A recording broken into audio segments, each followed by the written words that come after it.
Merry Christmas to all you delightful souls out there. Happy holidays from Justice League Revisited. A brand new episode dropping today. It's like Christmas and all the holidays rolled into one for your ears. I'm James Enstall, the host of Geek to Me Radio. My other host sitting right across the screen from me, the wonderful voice of everyone's favorite Amazon. We have Susan Eisenberg. How are you? I'm well. Ho, ho, ho to you. And Merry Christmas to everybody listening and happy holidays. And, you know, whatever you're celebrating, we hope it's a good one and a cozy one. And this is going to be a great show, right? Yes, I'm so excited. And the fact that we timed this out right. Comfort and Joy is one of those episodes that I watch every stinking Christmas. I put it on, whether it's a couple days before or that afternoon as things are like winding down, everyone else splits off to go into their food comas, then I'll sit down and watch Comfort and Joy. And I've heard that from so many fans throughout the years that this is their holiday tradition, that they watch Comfort and Joy. And I hadn't seen this episode in years.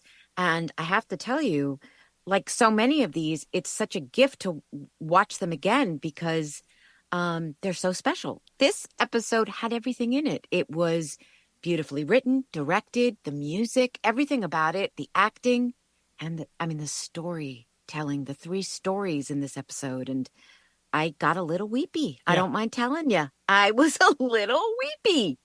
Yeah, my eye parts did become damp, I gotta say. It was one of those things. But it happens every time, too. I'm like, gosh, I should know that I could literally... Like if you decide to say, okay, your favorite episode of Justice League, recite it from memory, go.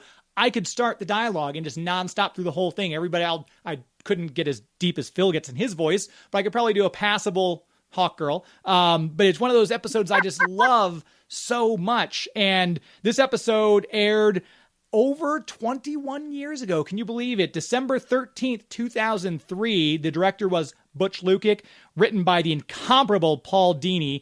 And the voice cast on this, we had Ian Buchanan. There's the soap opera connection for Susan. Merry Christmas. Oh, thank God. But I was looking, Mike Farrell, who I know as BJ Honeycutt from MASH, was also on Days of Our Lives. He had a run on Days of Our Lives, too, which I thought was kind of cool. He played Scott Banning. Look at you bringing this soap. I know. And then there's all these other little connections. Like 3 of the guest stars were all on Mannix, which I loved that show. They had in syndication. Mannix. Robert Ito played Mr. Hama. He was also in Mannix. Martha Kent, Shelley is it Farbers? Do you remember? No, it's Fabre. Fabre, okay. She played in Mannix as well. She was also in The Twilight Zone Coach. She was in 2 Elvis movies. Are you kidding me? That's insane. Ian Buchanan, who's soap opera royalty from Bold and the Beautiful, Days of Our Lives, and General Hospital. Kimberly Brooks, who I've had on my show. She's brilliant. She played Mrs. Saunders. She's been in South Park, The Simpsons. She played 3 different DC Comics characters throughout her career, maybe more that I overlooked. But it's great that Mike Farrell and Shelley came back for Jonathan and Martha Kent, who voiced those characters in Superman the Animated Series. So it was really cool that they brought them over for this episode. I love that. And I think that's so typical of the show, you know, that they would do that. I mean, that doesn't surprise me at all that they would bring them from the other show. It was the same team. So much of the same team did all the, 3 shows. So I love that. And, do you want to tell the kids who's on today? Yep. Climb up in your comfy chair, kids. Get your big mug of cocoa ready because we've got 2 fantastic guests. We have, for this episode, I mean, there's so many ways we could have gone, but we had to get the chanteuse of the episode, the singer himself. We've got Carl Lumbly on as Martian Manhunter. And of course, everyone's favorite speedster who goes after the DJ Rubber Ducky. We have Michael Rosenbaum, the Flash. He's going to be joining us. So we've got both of these people waiting to come on and share Christmas with all of you. Once again, Susan, it seems like our more well-received episodes are ones where we have a couple different guests. And so this one is incredibly special because we've got Carl Lumbly joining us once again, the voice of J'onn J'onzz, and this time making his first Justice League Revisited appearance, Michael Rosenbaum, our Wally West. Gentlemen, thank you both for being on. Such a pleasure. Good to see you. Really a joy to be here. A joy to be here. And I was just saying before in the pre-interview, and I was just saying that I hadn't watched much of the show other than clips.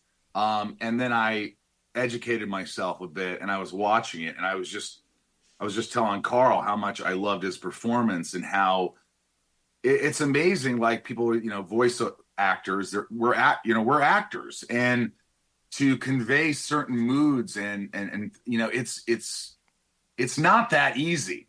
I always say, oh, it's easy. You just drink a soda and you get in the microphone, but with good direction from Andrea Romano, who we love, and just our instincts and, her trusting us and what we're doing, like watching Carl, play that character, you just felt for him, and it was so sweet. And the song at the end, and you singing in the wide shot of the house, it was just, everything about it was really magical. And it made me, yeah. Carl, when you did the song, I remembered you telling me and James last time you were on about that, the build up to that. And when I watched it, I remember your story about, if you could retell that. I mean, we'll get out of sequence and all that, which is fine, but because Michael brought it up and it was so sweet. Can you talk about it? Yes, I'll give you the cliff note, which was basically, we would all gather. And just as an aside, Andrea mentioned to me right at the beginning before we started, at the end of this, Carl, what we'd like you to do is a Martian Christmas song. Or a Martian, but something in Martian. Anyway, we'll do that at the end. And of course, the entire time we were doing it, in the back of my mind, I said, Martian Christmas song? What? I'm going to... And so after we finished the session, she said, okay, let's hear what you've got.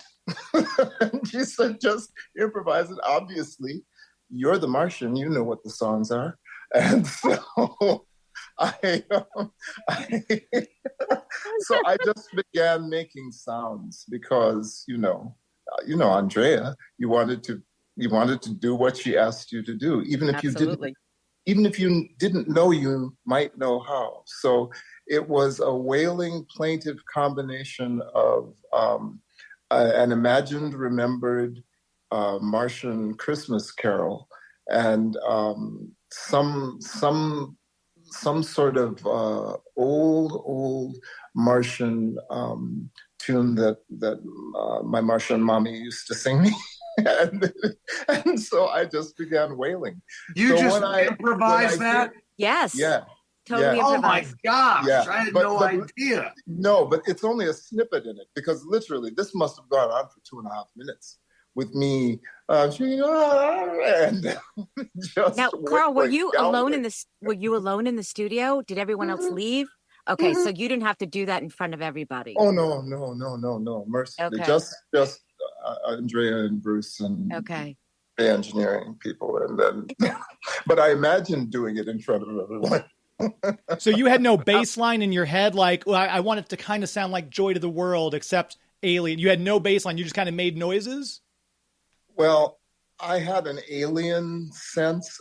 My sense of Jean was that, for one, he had not spoken to anyone in millions and millions of years before he became a part of the Justice League. So just vocalizing was kind of a thing for him.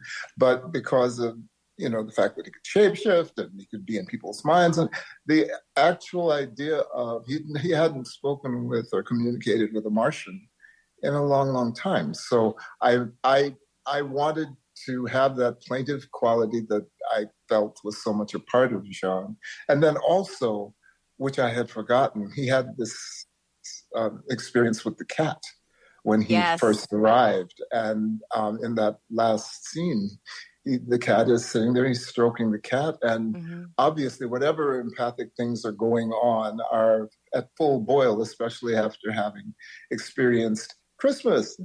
And so whether he understood it or not, and I think that was what I liked about the episode, there are certain things that, whether it doesn't matter what culture you come from or what background you come from, faith tradition, there are certain ideas about grace that pierce through. It's in your heart. And even if you don't know the particular form of it, what's in your heart comes out and it's articulate. So that was all I was trying to do. Was I could just hear Andrea. I could just hear her go, Carl, that's great. I love that what you're doing. I want you to be a little more sensual or a little more lost in thought. It's coming from inside you. That's beautiful. Do that again. Let's stick on that. Right? Just kind of feeding you exactly. yeah. No, I think she was in shock. I think I would say, and I don't know that I ever put her in shock, but I think this was the one time where because she had said, just improvise it, just it'll be, it'll be fine. And so after about 2.5 minutes, she said, I think we have something. And that's what they did. I love that you had to sweat. You had to sweat out the whole session. Oh, the whole session, knowing the entire session, that you were going to have to do this at the end of the session. The very first line, "This is a bad idea," was you were feeling it. I wasn't talking about what was going on. I was talking about the Martian song. I have to say, so many of the episodes were 2-3 parters. This was a standalone episode, and what struck me when I started watching it, and I hadn't seen it maybe since it aired, was how cinematic it was. And like from the music, the visuals, everything about it just felt like big cinema. And what I was saying before the show, for me, there was no distinction in watching this from the animated characters. They just felt so real to me. Like, we know these characters, we love these characters. Like you said, Carl, when I see Flash, yes, it's Flash in a red suit. Right. But it's Michael. That's Michael. It's Michael. Yeah.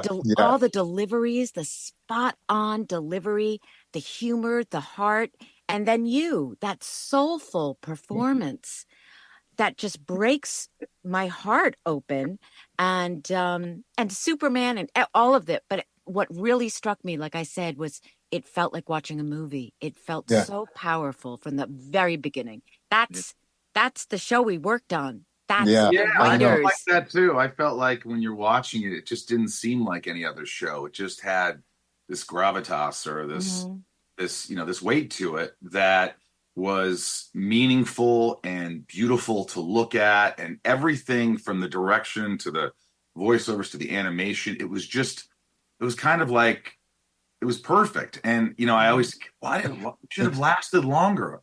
We always talk about that. Why didn't the show? This was one of the better shows. And, I can't believe I go to these cons, the conventions, and, people are just, they want to get an autograph from the Flash, and the kids want me to talk to them in the Flash voice. And I never thought like being a voice actor would do that,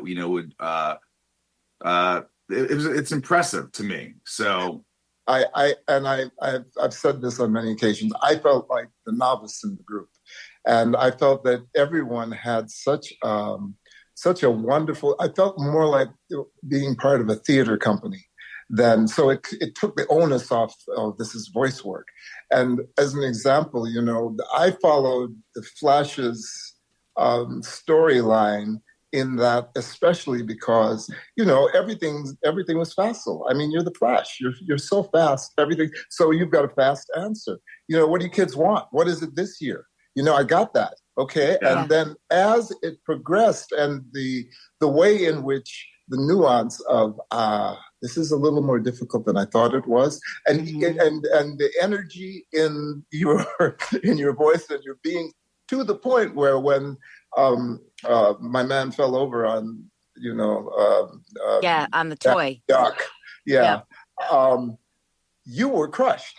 As was I, and I think that's the beauty. And I know we say this was a series done for children, but I think what it carried with it was a sensibility of how you can be human, beyond adult or beyond child. How you can be human. So much that is disappointing for an adult is the same kind of disappointment that a child would feel, and in that regard, I think that there was a kind of a purity in all of these superheroes where, Green Lantern wanted to go snowboarding, and whatever that interesting sexual antagonistic quality was between Hawkgirl and Green Lantern. Again, that fight together, which he didn't really understand, but it was a gesture for her. And so this whole idea of comfort and joy and the way we can give that to one another in just listening to and being aware of our own hearts and that conversation, apart from whatever else we do. It was so perfect. I also think it's like the inner child. Like, we all have it, no matter how old we get. And, you know, seeing the kid's disappointment, or imagining the kid's disappointment not getting this that he promised them. You know, parents, when they let their kids down, that's probably devastating. You know, they think they let them down, and they always want to, you know, be honest with their kids. And that moment where he's like, go ahead and shoot me, or whatever. You know, I like that moment where it was just like, oh, I'm just so defeated. I'm going to let these kids down. And there's nothing worse than letting your kids down. I'm curious, when you guys were all doing this, because you had your separate sections, Carl, George, and the Kents, and we had, you know, Michael and Ian Buchanan. Were you guys brought in just in your groups for this session, or were you all in the group at the same time and just kind of like recording? Do you remember how that happened? Okay. I don't really remember. I know that I was filming Smallville at the same time. So at times I would have to do my own sessions from Vancouver or when I came down, but I tried to be in as many sessions as I could with the cast, because there, like Carl said, there's an energy and there's a camaraderie, you know, this ensemble. It did feel like theater, and it just was way more fun to work with the other guys and gals. So I'm not sure. Carl, were you there? You can't remember, huh? No, I definitely was there, because I will never, ever forget that moment with Andrea right at the beginning. So at the end of this, the Martian Christmas song. But, you know, I think when we were talking about it was like a cartoon for children, but it was also written by these adults who were very childlike in terms of their passion for this show, but also adult people. And I don't think they ever wrote down to the audience. They never wrote it specifically for kids. It was just good storytelling. And I think that's why we're talking about it all these years later. You know, we've talked enough now to the directors and the writers of the show, because back then when we were recording it, it wasn't like I was hanging out with Dan Reba and Stan Berkowitz and shooting the shit with them. But now we are doing that because of this podcast. So you get the backstory to all of this, but you also really understand how much these stories mattered and how smart these people are, that they wrote these scripts. And like, as you were saying, Carl, like, these scripts have everything. And in these three stories, your story, Michael's story, and Maria's story, and Phil's story, that story, I mean, how playful and fun were the two of them, and sexy, you know? I mean, they were, it was dynamite. Yeah. Absolutely. I always thought, you know, it's funny, is like when you meet Bruce Timm, who we all love and is a genius. He's very kind of, you know, he's quiet, he's reserved, he's sort of serious, but I think that he really loves this world. This is his escape. Like, this is his escape, the animation and these characters and these projects that he helps create really gives him that, you know, it's that childhood essence, that thing that comes out, that passion, that love, that, you know, that whole thing that he's been doing his whole life, and it comes across, you know. Yeah, definitely. I remember thinking that very often there were things I did on camera, and there was I'm a good bit older than you, Michael, but you might have encountered it in when you were doing Smallville, where people would say things like, don't worry about it. It's just TV. It's only TV. I mean, it's only a minute. So don't.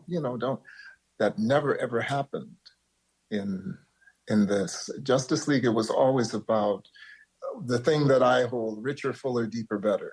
Anything you can do richer, deeper, fuller, and better. And I think Andrea embodied that. And then we had these writers who came at it with the same sense of seriousness and with a generosity, because even the villains, you could kind of understand why somebody would be that irritable when their planet had been blown up. And even if they had been on the wrong side of things, they lost all the people they knew. And it turned them, to a darker side. And even if that was pitted against the Justice League and we had to bring them to justice, it always seemed that there was some attention paid to the fact that, beings, even aliens, don't just come out like that. They have life experiences that can shape them and twist them and turn them. And sometimes they can be reminded of their humanity. And to that point, that mattered to the writers, because they've said that over and over. We didn't want to just do a black and white show where it's just like good guy, bad guy. It's real simple. Lines are really clear. We wanted there to be some nuance with these characters, and you see that. I mean, absolutely. I mean, Ian Buchanan as Ultra Humanite. Those scenes with Michael were incredible. I loved those scenes. Absolutely. With the two of you. And that, oh man. And the direction, like when you're looking at Michael and you see Michael's in the foreground and the other characters in the background. I mean, really beautifully directed. And I like that too. And I like that the story, for one moment, for one day, these two can just put aside their differences and do it for the kids. Yes. And for whatever reasons, they're going to let it go. All right, take me to jail. It's just, and it's cool. And what Carl was saying, I think that attention to detail, like you said, like every moment, it was every moment. They wouldn't let something go by unless they knew they had it. So you'd say something and they'd say, yeah, it's not quite right. And you have to do it 5-10 times to give a different reading. Got it. Great. Moving on. All right. Let's go.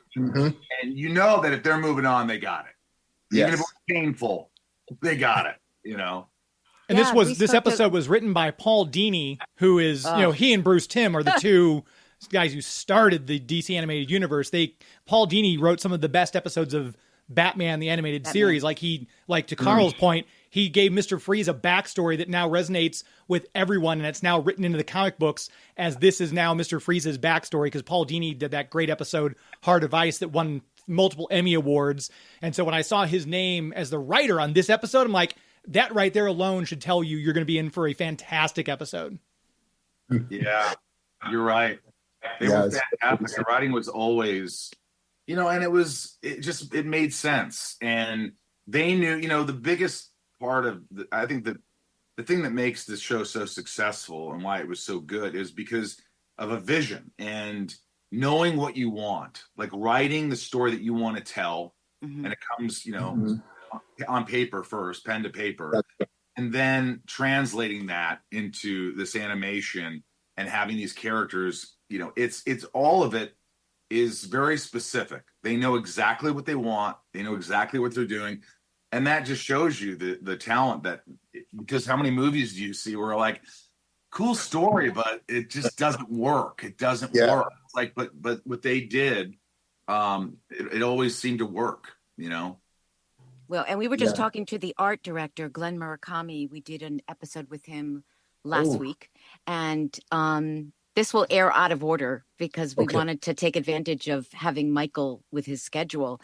So we won't air this episode for a while. But we talked to Glenn Murakami, and he was talking with us about creating the visuals and how all those moments, that everything you see on screen, what goes into that, and how painstaking it is, and how much they care about everything that we, the audience, is seeing on the screen. And when you watch that episode last night or yesterday or whenever you watched the episode, it was so beautifully directed because it was so moving. Yes, some of that's the dialogue and the performances, obviously, right? But so much of it is the world that is created on the screen. Well, even that world that is initially created that gets saved, and the way in which the Nomianites, they're just little figures that are drawn, but the joy when the planet is restored, and the way in which it became just kind of part of, well, sometimes it's mayhem and madness, and sometimes it's just more, technical. So they have the information, we have the power, we put it together, the planet is saved, let's go take a break for Christmas. And it was that little sequence of getting the planet back up was so beautiful, and I thought it was also so smart, because we didn't exult and we've done it again, and there was no grand celebration. It was just kind of, okay, that thing that we are able to do and we're supposed to do, we were able to make it happen. So the idea of maybe the good thing that you do being the reward. I think that's part of the theme of the show, Justice League. So bringing about justice, and I don't know. I like Michael. I didn't see very much of it when we were doing it, because I was doing other stuff too, and also I think I still had this sense every time I showed up for a session that I've got to do better, and that was part of what I loved about the way Andrea worked with me, because I did feel like Jean became more organic, and those things that I could bring to it, I felt I did a better job of bringing it certainly by this time than I did it when we started season 1. I'm curious. Yeah, go ahead. I was going to ask Michael, because we've heard from a lot of the actors about the voice they came into the audition room with versus the voice that end up being in the episodes. Do you remember your audition? Is there much difference between the voice you auditioned with versus the one we got out of Wally? Well, first of all, how I got into this was because I wanted to get into animation, and by luck, by chance, Andrea Romano called my agent and said, "Hey, someone canceled last minute. Do you have anybody who can come and do a couple of lines for Batman Beyond or whatever?" And they're like, "Yes, Michael Rosenbaum. You have to meet him." I was like, "All right." I went in there and I just started messing around and doing impressions and this and that. And from that, they called me in to audition for The Flash. So if I hadn't gone in because this person canceled and got this one small bit role, so they called me, and Andrea called me in, and Bruce, and I went in there and I read the line probably like I would normally read, like, "Hey guys, look." And they're like, "Hey, could you do a little bit like a little bit more youthful?" And I was like, "Hey guys, look, here's the deal." And then I just played around with it, and I was, I tried to make it youthful and fun. And I walked out of there going, I don't know what the hell just happened. I don't know what, I didn't expect to get it at all. And my agent called me and said, "You're the Flash." And I was like, wow, I'm playing Lex Luthor and now I'm playing the Flash. This is pretty cool. And it was such a great experience. But I remember that they let me play in there, and it wasn't very long. I was probably in there for about 2 minutes, and that was it. And they said, "What's your availability?" And I go, "I'll make myself available as much as I can." And I also remember, Carl, Susan, you remember we always would read the scripts beforehand in that little room area, in that little conference room. Yes. Rhea would direct us, and we'd read them. And so when we got into the booth, it was just a lot smoother. And I know that probably most people don't do that. They're like, "Know your lines. We'll get in there. We're just going to do it. We don't have time." But we always had the time to go in there, and she worked with us, and then we recorded it. And so it wasn't like it was just sort of impromptu and like, just go. And I think it helped us a lot. I think we kind of got more of a sense of what the show is, the episode, the character, what we're trying to how we're supposed to come across in this episode. And I think that really helped us a lot. That's what was so lovely at Denver Comic Con, when all of you were there for the Justice League reunion in 2017, and you had on Sunday, you had your read through of Starcrossed, and Andrea was actually giving you guys direction. I could see all of your eyes light up, and it was so much fun to watch. I saw it on YouTube because I had to catch a flight out that morning, but I ended up watching it after the fact. It was absolutely amazing. Well, she's the queen. I remember getting a little nervous during it, because I was like, "Andrea, oh, we're doing this. It's back. I got to nail it. I want to impress Andrea." And I got that, because that's, I think, the feeling we had, Carl and Susan, you tell me, but like, you're in there to give a great performance, but you also want to make them happy. That's what we want to do. We want them to like, or give them what they want. That's the key. Give them what they want and feel good about it. And so there is that element. I think as an actor, you always want to do it and you do it for you. And this is my vision and this is how but you want to take direction. You want to make the director go, hey, we got this. This is what you just, and it's the same with voiceover acting. It's the same thing, It also, for me, again, it just felt like a company. So I wanted to, make them happy, but I also wanted to make everybody happy. And I wanted to feel the harmony that I heard in the scripts. I wanted to feel that in the room. And I think that was part of what always happened when we had to read. And even later on, when sometimes we couldn't get together beforehand, I would still have this sense of, even if I was in the booth by myself, that what it was like when everybody was around. And that kind of energy was really key for me. I think, I had several times where I would enter feeling like I just don't know, and then I would leave feeling like we did it. Yeah. We're hard on ourselves. We're hard on ourselves because we want to deliver, and that's sort of innate pressure that you have as an actor. That it's that underlying pressure that we give ourselves of delivering, of being good enough, of wanting to give everything we've got and put it all out there and exhaust ourselves trying to, do for the work.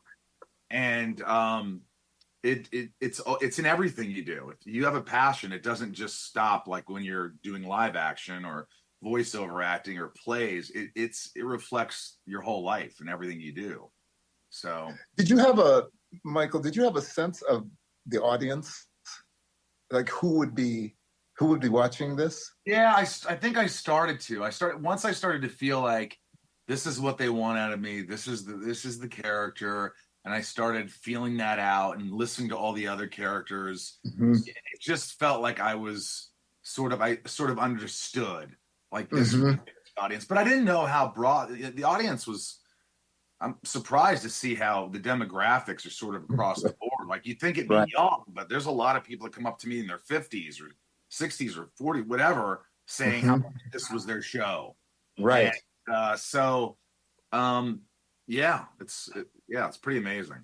That's what I thought there was going to be kind of like a temporal fixture for a show like this. So we'd have this 3-year window where children in this particular time span would watch it and know of it. So I think the same phenomenon that you're talking about, I had no idea. Well, maybe I should have known that kids would grow up, but I didn't know that they would retain a sense of. Well, kids would grow up and then show it to their kids, and that's what's been so phenomenal. That's right. That's what you get. You get the generations, and their proudest moments are watching this show with their kid, and having shown their kid this universe, and a lot of people from a certain generation got to know these characters through the show. They didn't know. I mean, certainly older kids or older people knew Linda Carter, but for some people, they didn't know Linda Carter. So they know Wonder Woman from Justice League, and same with Jean and Batman and Hawkgirl. I mean, I'm sure you guys hear all the time that when people read comic books, they hear your voice. Or that this is how they met these characters through the show. So it holds such a place in people's hearts. And to this day, obviously, we're still talking about it and we're still meeting the fans at Comic-Cons. And James, you can speak as a fan because this show meant so much to you. I mean, that's one of the reasons we're doing the podcast together is because he loved the show, and that's one of the reasons we became friends. And, he watches this episode every year, as do so many of the fans. Comfort and joy is like, when I watch Holiday with Cary Grant and Elizabeth, Katharine Hepburn, this is that version of tradition for a lot of people. Comfort and joy. Yeah. I think I might start watching it every year during the holidays now. Now that I've seen it, I was like, because I was sort of like watching it and there's a hockey game on, and then I stopped the hockey game and I'm like, this is good. Yeah. This is good. This is engaged. I'm engaged. And Yeah, people think about exactly. Christmas movies like Holiday and like It's a Wonderful Life, like Christmas Vacation with Chevy Chase. But there are episodes of television that are always like, Michael, there's a Smallville episode, a Christmas episode that's so good. There's episodes of Supernatural, for crying out loud, that have a Christmas episode. And this is one of those ones, if you had to do a top 10 TV episodes of all time, be it Mary Tyler Moore, whatever it is, this would easily rank, certainly in my top 10. And I'm sure there are many people listening right now who would say the same thing. That's incredible. Because you never would think that. You think an animated show? How could this have that impact? It's. But look at Rudolph. Cool. Look at the Peanuts special. That's true. That's true. That matter. I mean, love those. Right. I love that. Nobody wants a Charlie in the box. My favorite character. Oh, best. James, you have no idea how fun. Like Michael, you probably know this about Michael, but he does brilliant impressions. And can I just say that when I got this job, and I told my nephews, and they were watching the show, and they were little at the time, and all they cared about. People would say, "Oh, your nephews must love that you're Wonder Woman." I'm like, my nephews don't care that I'm Wonder Woman. My nephews want Flash. They want me to get Michael Rosenbaum's autograph. That's all they care about. They had pictures of Flash in their bedrooms when they were little, and they still have them. They say, I mean, so cool. I'll always be Auntie Susie to them. So it's like, Auntie Susie, I still have my Flash picture you got for me. I mean, it's like, no Wonder Woman, huh? Still? Nothing? No love? Thank you. That makes me feel so good. And like, for a long time, I wondered, like, what is it about my character? What is it about the Flash that they like? And I think it was it was the comic relief, but it was also like, he didn't take things as seriously as the rest of the characters. And so there was some, deep stuff going on. And, he would try to make light, like, hey guys, it's all right. Like, you need that guy around. You need that person around who will just say, hey, we're going to get through this. And I think that was what I thought was special about Flash, where he would just sort of make you feel good in a moment where you probably weren't thinking about that. And as we've done this show and we've talked about the different episodes with whoever it is, Rich Fogel or Dan or Stan or George or Phil, Flash is that guy who's saying what we all think, like we talked about with Paradise Lost when Wonder Woman's banished and Flash is like, this is bogus. She didn't do anything wrong. And it's like, thank you. And Batman has to shut Flash up. But it's Flash is that stream of consciousness, what the audience is thinking, and he just says it. Yep. And that's kind of like me. I just kind of say what's on my mind. And sometimes I get, I need to put somebody's shoe in my mouth. But I think that I do. I kind of speak my mind, and maybe they saw that a little bit in the audition. Like, we need a guy like this who's just going to come in and say what he feels like saying. And sometimes he might, it might not be the right thing, but he's got a good heart.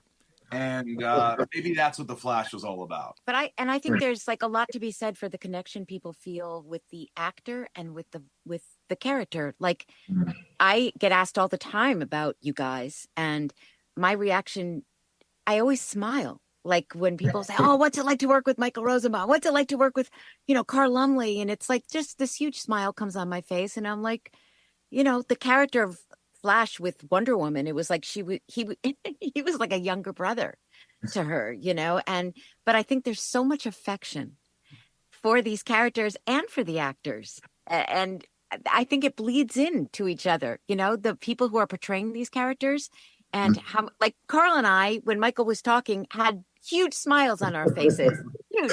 And so it's just, there's a lot of love there, and there's a lot of chemistry. We got very lucky with the chemistry. It's losing Kevin and losing our Batman, it can't be overstated how big that was for all of us. But the seven of us will always be the Justice League. That was like a moment in time that was beyond special for all of us. Absolutely. And it was just, you don't always, like on every set or every production, work with a group of people that you're like, hey, I'm going to know these people for, the rest of my life. I like interacting with these people. I could see there was just this feeling that I'm going to know these people a long time. And I really like them. These are really good people. Everybody together. It was just everything. It just felt good. It was fun. It was, it just seemed like everybody cared about each other. and that's rare. I don't have that with every production, and people have their lives, and but there's something really special about it, and I think maybe that's why it worked so well, because we did care about each other and we wanted each other to be the best we could be, and Right. so yeah, it was cool. It was cool. Well, we don't want to keep you too long, Michael, but I want to ask you if you wouldn't mind just talking for a minute about two things, your podcast and your band, because, when I knew you were going to be on, I just did a deep dive into Michael when Carl was on the first time. I wanted to know more about him because I know him in this little way, and I wanted to expand my knowledge. So it was just fascinating to watch and learn about Carl. And because I don't know when you'll be back because of your work schedule, would you just talk about why you started your podcast? If you could do that. I'm going to be very honest. I started the podcast because this old friend of mine said, "You got a great voice.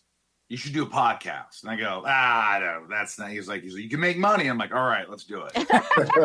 So at first I thought I could make money and talk to people. And then I realized how difficult it was. And not a lot of people were listening in the beginning. It's called Inside It with Michael Rosenbaum. And I've had the league on. But the second I sort of became a little more vulnerable and let go, and I just felt like I was really honest, and I was self-deprecating and talked about my life, and something clicked with the guests and the audience, which was completely inadvertent, but they started to be meaningful conversations between two people, not just actors or celebrities. It was, and the comments I was starting to get were, these are questions that I would ask the person. I feel like he's like us. And that made me feel so good. And then I started really diving deep, a deep dive into mental health and talking about how we get through things and, loss and all that stuff. And it just started, I guess, more of an audience. We got more of an audience, and it kept growing. And we're still not like the biggest podcast or anything, but we do well enough with, the fan base who's very loyal. And, I surprise myself sometimes. I had Keanu Reeves on, and I just had Nicholas Hoult, who's the new Lex Luthor. He is actually on now, airing. And we talk about Lex, and now it feels effortless for me. I just feel like I don't even have to prepare. I'm going to go in and have a real conversation with somebody, and wherever it goes, I sort of have an idea. And so and I have a great Patreon family that people support the podcast, and the music. My band is called Suns. I saw the hat. Sunspin. Yeah, I saw the hat. Sunspin.com for all the info. But this was just one of those things in my mid 40s where I always thought, God, I love music. I love music. I want to play music. Nah, you're not as good as so-and-so. You can't play the guitar like so-and-so. Your voice isn't that great. Your voice isn't that great. You should. And then I go, wait. Finally, I said, stop. Why do you want to why do you want to play music? Because you love it. So it's become a passion for me. And I never thought of really making money and, and somehow I just wanted to make music to see if I could do it. And then I made an album, and then another album, and we're working on another album. And we have a fan base. The band, we make a little money on the side. We have a lot of fun doing it, most importantly, because it's not my career. It's a passion project that I do on the side. And I urge everyone to sort of, be a little brave and do things not because you think, oh, people will love it or will they hate it. No, just because you want to do it. Mm-hmm. Just do it because as far as we know, we get one life. Why not just make the most of it? Why not just embrace it all? Try everything. Try things that you never thought you'd try, because when you're older, you'll probably regret not giving it a shot, not just trying. Respect to you, man, because I do check it every once in a while. I'm one of your audience members, and I meant to tell you, if I ever spoke to you, about the interview you did with Shelley Henning, which I thought was, you have a very winning kind of offhand, compelling way. And when you say, I don't know what makes me ask the questions I do, I think it's because you're authentic. You're genuine. You're open-hearted, and you mean the best for people, and so you want to try to draw the best out. And I thought you allowed her to open up in a way that she answered some things and spoke to some things that I would not have thought of, especially with regards to, have you ever made mistakes? Things you've done that have done. I mean, so it's. I don't think you set out to do a deep dive, but I don't think you can help it because you have a genuine instinct for just trying to connect with people. Thank you. I think that I think you nailed it, because what happens is when people are having a conversation, like if we were alone at my house or whatever, and we're having a conversation and you bring something up or I bring something up, it's curiosity that's like, well, what about that? Like, did that make you, how did that make you feel? Did that, oh my gosh. And then you start to get into a real conversation, because it's not just questions, it's kind of following up on certain things and, little rabbit holes that you can go down. And I don't know, maybe it's experience now. I've done over 300 interviews and I really I enjoy it. I appreciate the people for, coming to the house and being guests, and, the audience is just, they're so loyal. So, it's a blessing. It's a blessing in disguise. I never thought in a million years I'd ever do a podcast, nor would it be successful. I think that's my MO, though. It's like, I'll act, but I won't make it. I'll do this, but I won't make it. No, that's not true. When I had more, you notice when you're young, when we're younger, our ambition and our drive is just out of control. We're like, I don't care. Let's go. Let's go. And the older you get, you start to think about overthinking and worrying and wondering and I miss that essence of the younger me, and I try to capture some of that and bring it back out, because I think that's important to not lose that ambition and that drive to just do whatever you want to do and be fulfilled.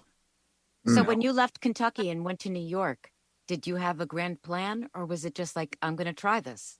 I'll tell you what, this is true. I was talking to my friend, her name was Alexis Combs, and we're sitting on her doorstep, and she goes, I can't believe it. You're going to New York. Aren't you nervous? And I go, Alexis, I know this sounds egotistical, conceited, whatever, but there is no effing doubt in my mind I'm going to go there and I'm going to make it. And I want you to remember this conversation. I want you to remember this conversation, because it's going to happen. I just feel it. I know it. And that's that feeling I'm talking about, because they were like, do you know that the percentage of actors that actually work? Do you know? I go, don't care. It's not me. That's the mentality you have to have in this business. If you don't have it, if you have a defeatist sort of attitude, there's no way you're going to do it. You have to go in there thinking you've got it. You're what they're looking for every time you go in. And I did have that. I did have that in college. And I maybe was a little cocky, but I just felt like I could see it. You know what I saw? I saw myself in that world. Like, there's no reason why I can't be there. And yet you talk about feeling insecure at the same time as you.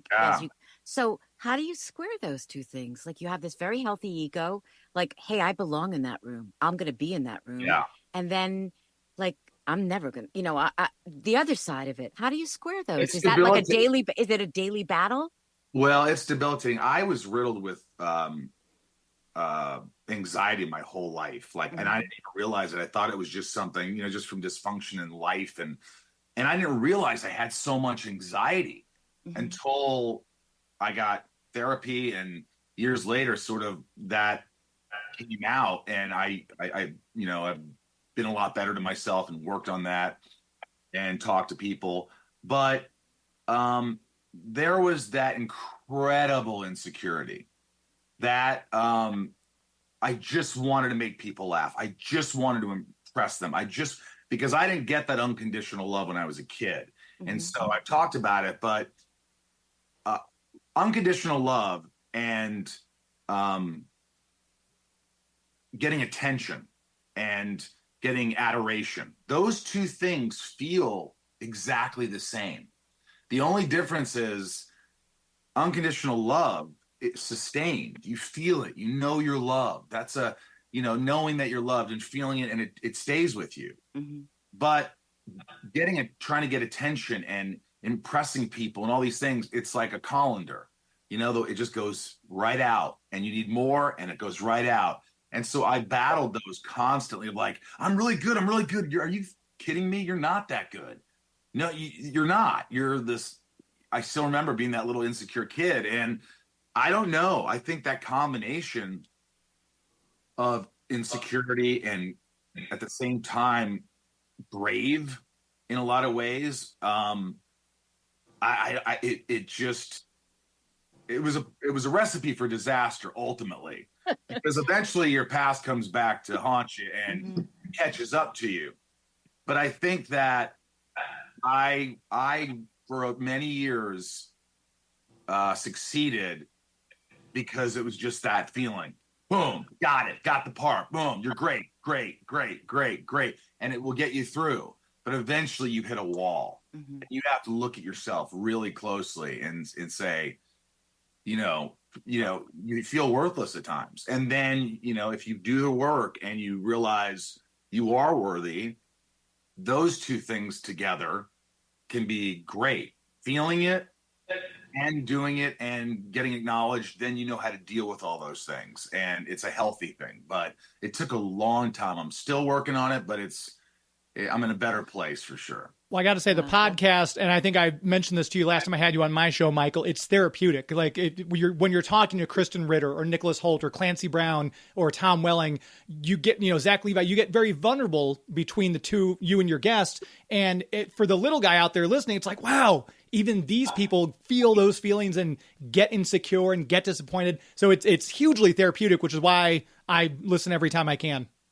Thank you so much. It means the world to me. It really, I never thought my peers and people would feel that way about a podcast that I was doing. I didn't know what I was doing. And then it evolved. I just kept doing it, and it evolved, and I evolved, and the people, the guests evolve. I think, I'm honored, but thank you guys for supporting the podcast, and it's helped me out a lot. And one last thing before we let you guys go, because I know we run up the time deadline here, because this is our Christmas episode, Comfort and Joy. I wanted to ask each of you the very favorite Christmas present you got as a child. We'll start with Carl. Oh, wow. My parents brought back a newspaper package, put it under the tree when I was 4 or 5. And it was coral from Jamaica. Jamaica. And I thought coral was amazing when it was in the water. And my father said, it's actually quite beautiful when it's out of the water and it's dry. So I got a newspaper, and it was wrapped in comic book paper. My father didn't allow me to read comic books, but the Sunday newspaper had that section, and it was colorful, and so they used that paper because it was colorful. And Carl, and that story could not be more Carl. I mean, That's seriously, awesome. That is like the most Carl story, and it was wrapped in newspaper. And it was Carl. Yes. What? And that is beautiful.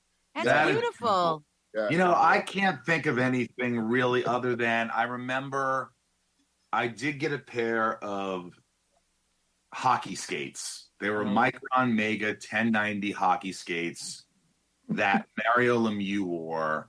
Wow. And they had a white stripe on the side, and I still have them. Wow. I kept them since 1986. And I just love those skates, and it was a happy moment. I never thought I would get those skates. And so there you go. It was just a pair of hockey skates. I love hockey, and I still have them. I still have those Micron Mega 1090s with the white stripe. That's it. That's, Wow. Well, you guys, I can't thank you enough for doing this because. Oh, thank you, Susan. It was a blast. Thank you, James. Yeah. Thank you, James. Yeah, and hopefully we can it. have you back on. I know we'll try to adjust schedules. This one's way out in advance. We're doing this one for our Christmas episode, but I know, Michael, you talked about wanting to come back for the Great Brain Robbery in Justice League Unlimited. So if there's ever an episode that either one of you want to do, you both have a way to contact Susan. Just say, hey, put me down for this one. Yes. Yeah, and if you can get Clancy, yeah, come on, that would be great. Yeah. I will try. That would Absolutely. Be awesome. I could send him an email too. Just remind me. Okay, I will. All right. He's on the podcast. All right. You guys. Carl, I love you, man. Love you too, man. And you too, Susan. And thank you again, both of you, for doing this. This is it's our pleasure. We love it. This has been a gift for me twice now. Yes, and thank you everybody who's watching, who have supported us throughout the years and have been a devoted fan of Justice League Unlimited and just everything we've done, and just we can't thank you enough. I love you, and thanks again, James, Susan, Carl. I'll see you next time. Oh, okay. Absolutely. Thank you, gentlemen. Guys. Thank you. Right. Take care. Bye. Bye. Bye. All right. That was fun. My goodness. Woof. Those two. Oh my gosh. Come on. Oh my gosh. That was so much fun. It was so much fun, but it was so much more than fun. It was touching. It was emotional. It was sweet. I mean, the affection that we all have for each other and for Carl and for Michael, like I said earlier, the audience listening couldn't see us, but when we were each talking, the smiles on our faces were so huge. That was so lovely. Yeah, that was great. I think it was odd because this is the only standalone episode in the entire run of the original Justice League. Everything else was a two-parter or a three-parter. So that makes it a little more special to begin with. But then, like I mentioned during the interview, it was written by Paul Dini, for crying out loud. I mean, no one better. No. I mean, he's a genius. And he wrote one of my favorite episodes, This Little Piggy.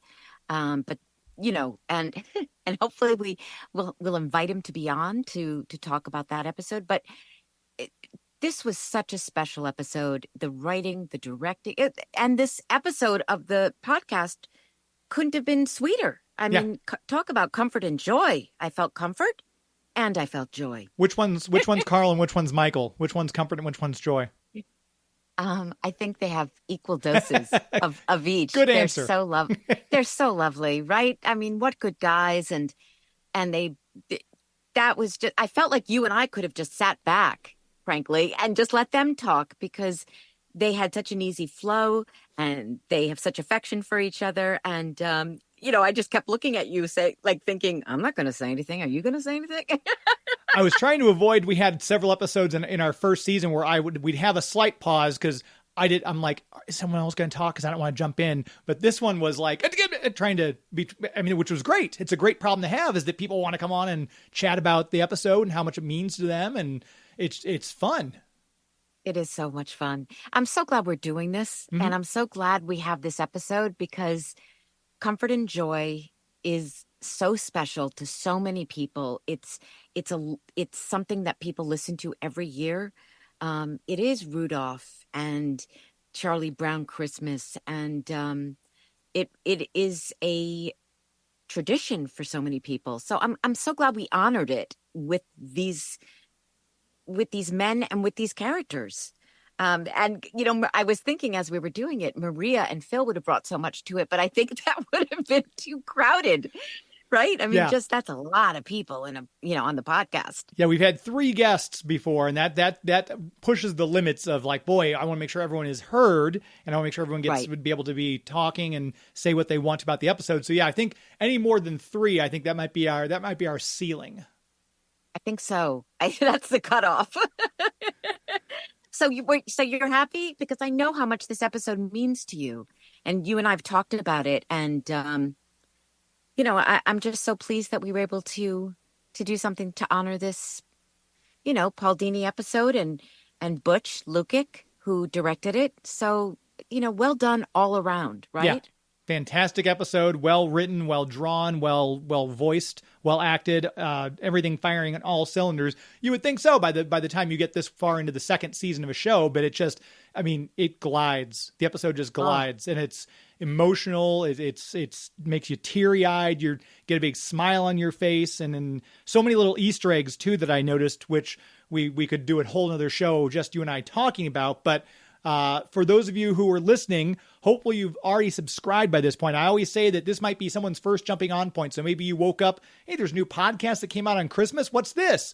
And maybe this is your first episode. So glad you were able to find us. And if you haven't already done so, subscribe to Justice League Revisited and then go back and listen to all the shows you missed.